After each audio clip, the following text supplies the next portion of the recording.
Assalamualaikum warahmatullahi wabarakatuh.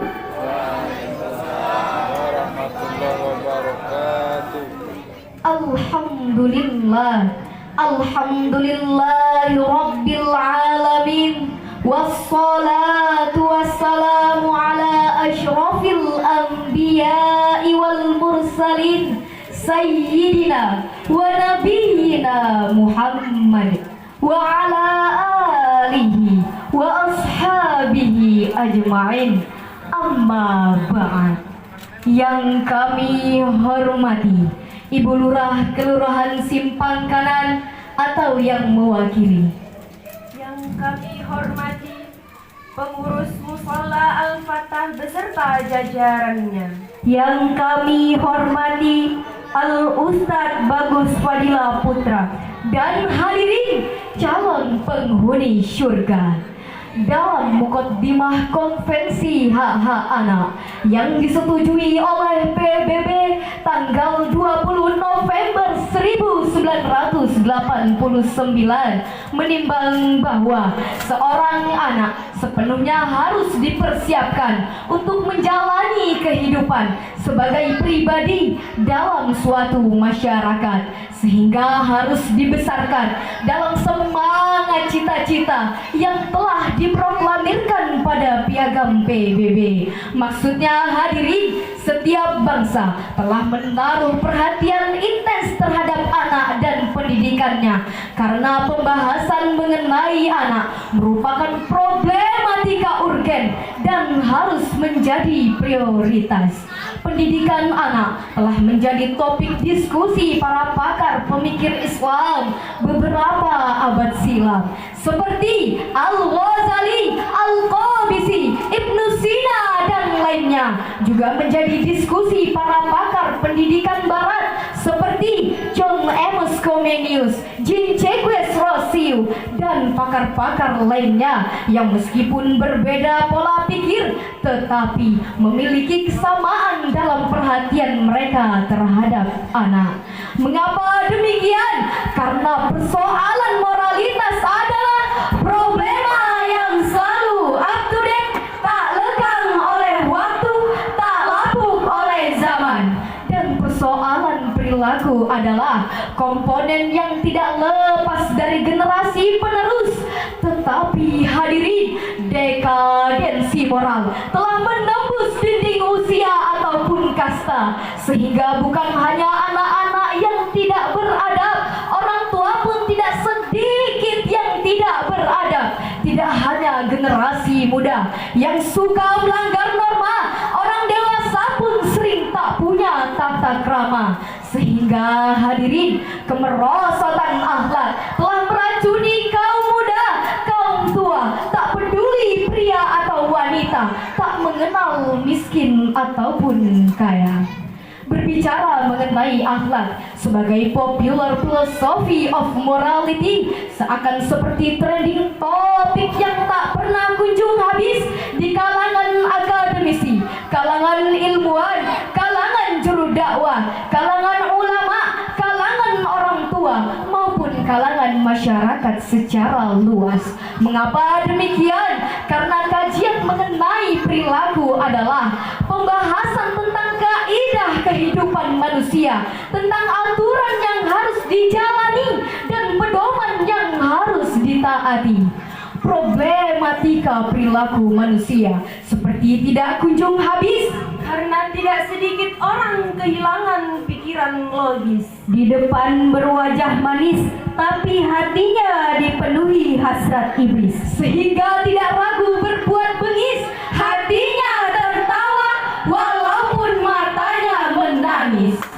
Oleh karena itu hadirin, fenomena demolarisasi kronis yang telah banyak terjadi di negeri ini menimbulkan kegelisahan akademik kami untuk bisa memberikan kontribusi yang berarti sebagai bentuk kepedulian terhadap bangsa ini untuk memberikan konsep solutif konstruktif terkini melalui syarhil Quran kami yang berjudul Keluarga dan Pembentukan Karakter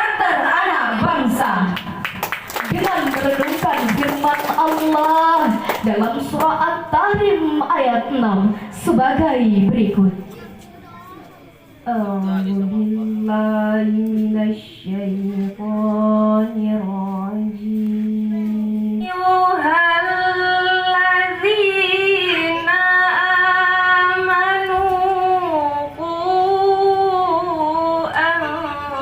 anfusakum wa ahlikum nara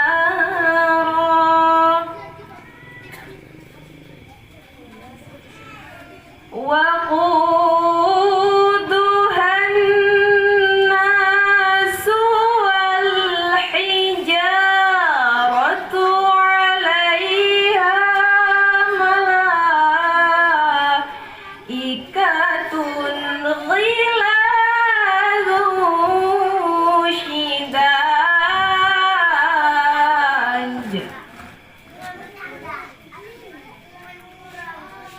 عليها ملائكة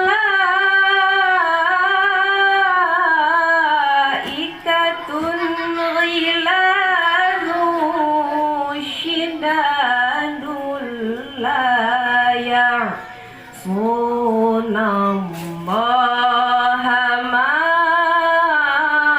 أمرهم لا يعصون الله ما أمرهم ويفعلون ما يؤمرون.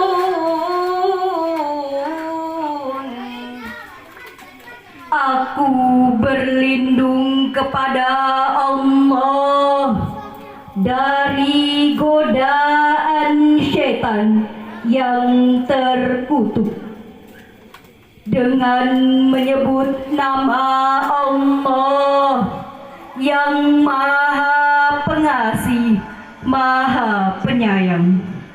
Hai orang-orang yang beriman, peliharalah dirimu dan keluargamu dari api neraka yang bahan bakarnya adalah manusia dan batu. Penjaganya malaikat-malaikat yang kasar, yang keras, yang tidak mendurhakai Allah terhadap apa yang diperintahkannya kepada mereka, dan selalu mengerjakan apa yang diperintahkan. Hadirin yang dirahmati Allah, secara implisit Dr. Muhammad Sulaiman Al-Ashqari dalam Zubdat Al-Tafsir Minfat Al-Qadir menjelaskan bahwa konklusi dari ayat tersebut adalah menjaga istri agar menjadi solihah, yang pandai menjaga diri, menjaga rumah tangganya, menjaga harta suaminya, tapi tak kalah penting nilainya adalah dia pandai menjaga, membina, serta mendidik anak-anaknya. Quraish Shihab menambahkan bahwa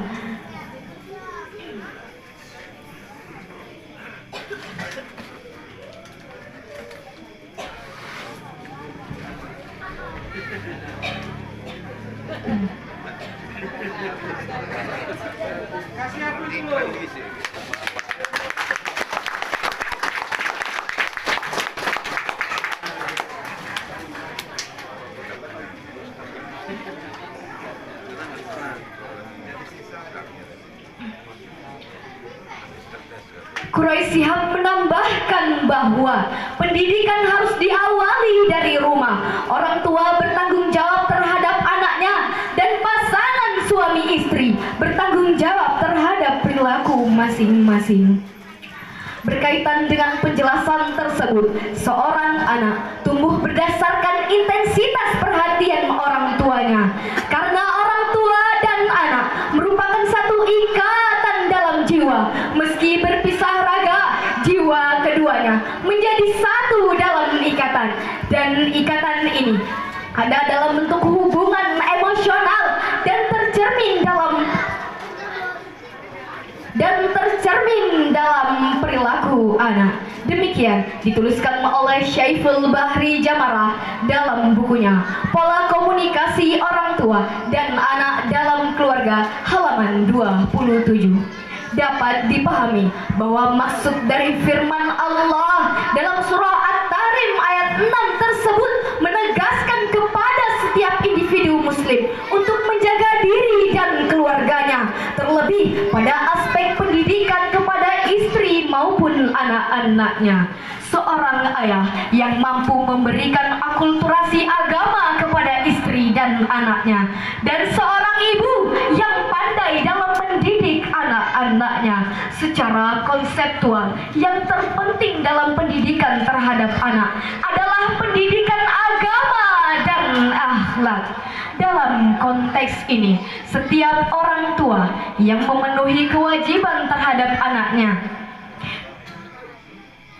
setiap orang tua tidak hanya memiliki kewajiban untuk menumbuhkan anak secara fisik, tetapi juga memiliki kewajiban untuk mendidik anak-anaknya, terutama dalam memberikan nilai agama dan akhlak. Karena nilai pendidikan inilah yang menjadi pedoman dasar seorang anak untuk menjalani kehidupannya, sehingga seorang anak memerlukan bimbingan, pengarahan, dan pengawasan dalam menuju kedewasaan. Allah berfirman dalam surah An-Nahl ayat 78 sebagai berikut.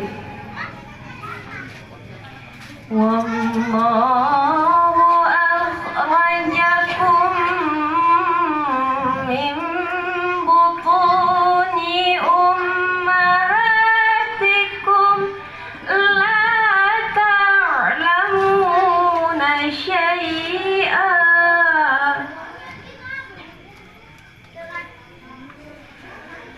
la ta'lamuna syai'an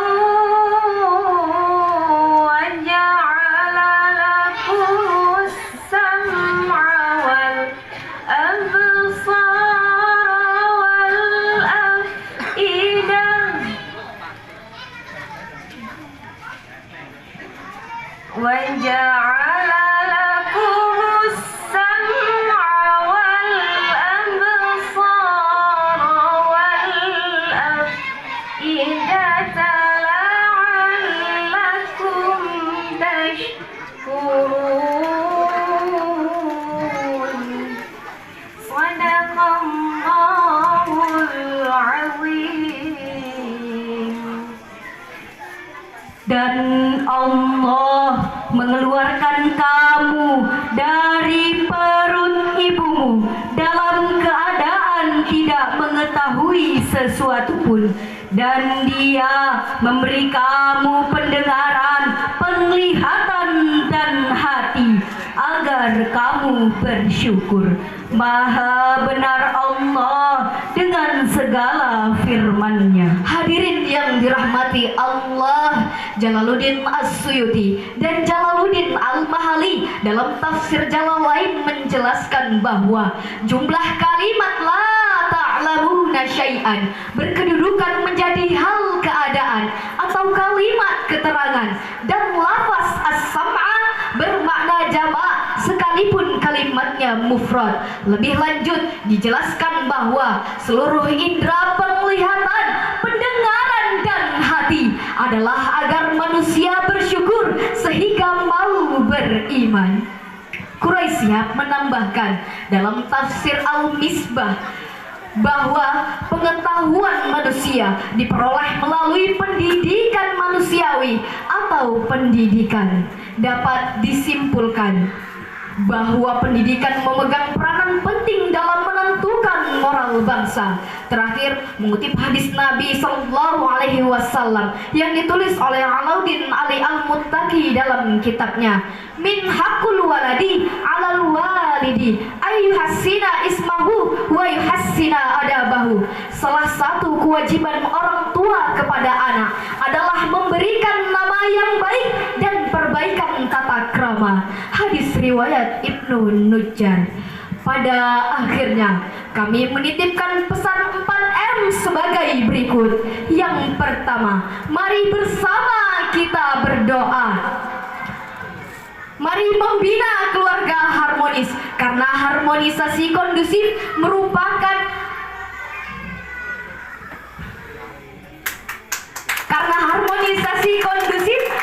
membantu efektivitas psikologis anak. Yang kedua, mari mendidik moral anak sedini mungkin, karena keluarga adalah sekolah pertama dan utama dalam pembentukan karakter anak. Yang ketiga, mari membangun bangsa melalui pembinaan generasi, karena revolusi mental sesungguhnya adalah implementasi nilai-nilai agama pada diri, keluarga, kerabat, terlebih lagi masyarakat. Dan yang terakhir, mari bersama kita berdoa, semoga kita semua menjadi insan yang beriman, jujur dalam perkataan, lembut pada perbuatan, berguna di masa depan. Wassalam.